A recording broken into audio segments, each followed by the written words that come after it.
Cet événement à Boikon souligne l'importance de la mobilisation locale dans le cadre des élections présidentielles au Bénin. L'engagement de 330 leaders d'opinion venus des 66 quartiers de la ville de Boikon, à raison de 5 par quartier de ville, pour sensibiliser les populations témoigne d'une stratégie de proximité visant à maximiser la participation électorale en faveur du duo candidat Wada Italata. J'ai convoqué les 66 quartiers de Boikon.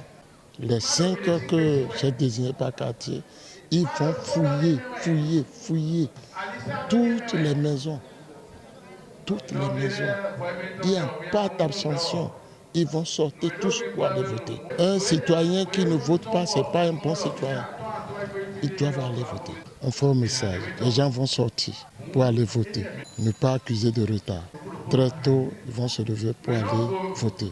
À cette occasion, la campagne s'est concentrée sur la promotion des réalisations passées et des réformes structurelles sous la bannière de la continuité. Le projet de société Ensemble plus loin met l'accent sur les bénéfices futurs pour Boikon et ses habitants, dévoilé par le candidat Romiad Wadaï le jeudi 2 avril 2026 dans la ville Carrefour, ce qui est un argument clé pour rallier les électeurs. Cette approche suggère une volonté de poursuivre des politiques qui ont été perçues comme bénéfiques pour la population locale. Le soutien de figures politiques influentes telles que Maître Gabriel Ahwandoubo et Rigobert Azon renforce la légitimité et la visibilité de cette campagne de mobilisation de tous les électeurs de Boikon et environ. Nous sommes à un tournant pour la République du Bénin. Nous avons 2 candidats qui sont nés après les indépendances, qui sont sensibles au sujet que vivent les populations, notamment les populations de Boikon, pour sensibiliser les gens autour des projets à venir et de l'engagement pris par le candidat pour faire un marché.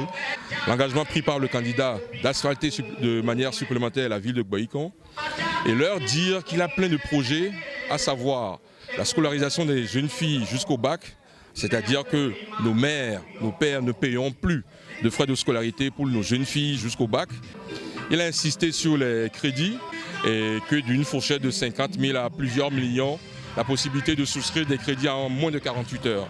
Donc il a prévu des projets de photovoltaïque et d'éclairage solaire. Donc c'est tout ce message-là que nous sommes venus, derrière mon grand frère Rigobert Azon et Dak Porenton, passer le message à tous les 66 quartiers de Boikon. C'est les gens de Boikon qui ont réuni les autochtones des 66 quartiers de Boikon. Nous ont invités à les accompagner et c'est pourquoi nous sommes arrivés.